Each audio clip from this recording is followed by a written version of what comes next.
이재명 대선 후보가 부동산 투자 막을 길 없다며 새로운 대책을 세웠다는데? 부동산이 비싼 부분이 많은 다른 사회의 문제가 되고 있는 것 같다. 예. 가령 예를 들어서 청년층이 집 마련하는 것도 굉장히 어려워지고 자연스럽게 연애 결혼 출산도 어렵고 그리고 살기 좋은 지역이라는 게 굉장히 양극화되다 보니까 지방 소멸도 나오고 그리고 수도권 과잉감 이슈가 나오고 전반적으로 주거비가 비싸다는 거는 총 생애 현금 흐름의 문제가 또 생기니까 연금 문제까지도 이어지고 또 주거비를 어떻게 경감할 수 있는지가 나오는 부분이고 그래서 이런 주거비 경감 차원에서 전세 대출을 좀 받아가지고 하는 거를 원래 좋게 생각했었는데 22년에 전세 사기 사건이 또 많이 나오다 보니까 이젠 그런 방향으로 가는 것이 맞는지 등게 지금 뭐 당장 어떤 한 칼에 해결되는 그런 일도적인 해결을 찾는 것이 아니라 후보님이 생각하시는 이 문제와 이런 사회적인 영향에 대한 인식이 어떤 것인지 그리고 이걸 어떤 방향으로 풀어갈 그런 생각이 조금 있으신지 그런 걸 여쭈고 싶습니다.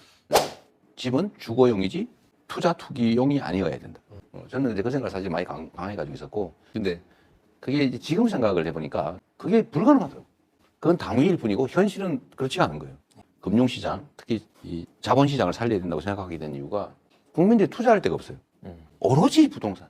근데 지금까지 부동산은 또 불패 신화를 이어왔기 때문에 모두가 부동산에 투자했으니까요. 연끌 뭐 투기, 뭐 매입까지 했을 정도로 자체 모두가 내 부동산에 매달려왔으니까 지금 뭐 미국 같은 경우도 사실은 금융자산 중에 주식을 가지고 있는 게 많거든요. 그 배당도 많이 받고. 네.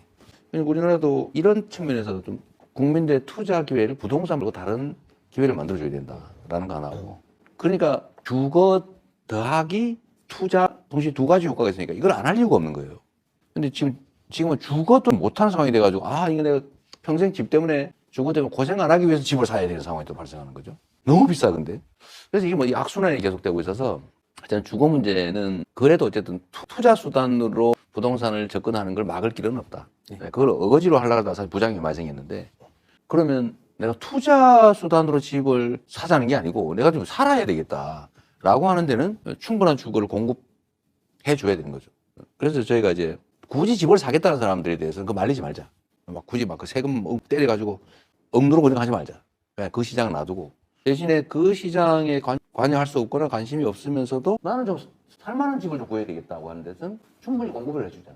그래서 뭐 청년 맞춤형 뭐 공공주택도 좀 많이 공급하고 예를 들면 임대 지원도 좀 해주고 월세 지원도 좀 해주고 이런 정책들은 좀 많이 할 필요는 있겠다. 네. 근데 지난 정부나 지지난 정부나 다 비슷했던 것 같은데 사실 주거 문제를 뭐 투자냐 소위 자가냐의 그런 이분법적인 관점에서 바라보면 문제 해결이 되게 어렵다고 생각을 하고요. 주택만 소위 엄청나게 공급한다기보다는 지방에도 이런 여러 가지 기능들을 공급하는 쪽으로 한다면은 이게 주택 부동산 대책이 아니지만 주택 부동산 대책이 돼버리는 그런 이제 효과가 있을 거라고 생각해서 그렇게도 생각해 주시면 좋을 것 같아요.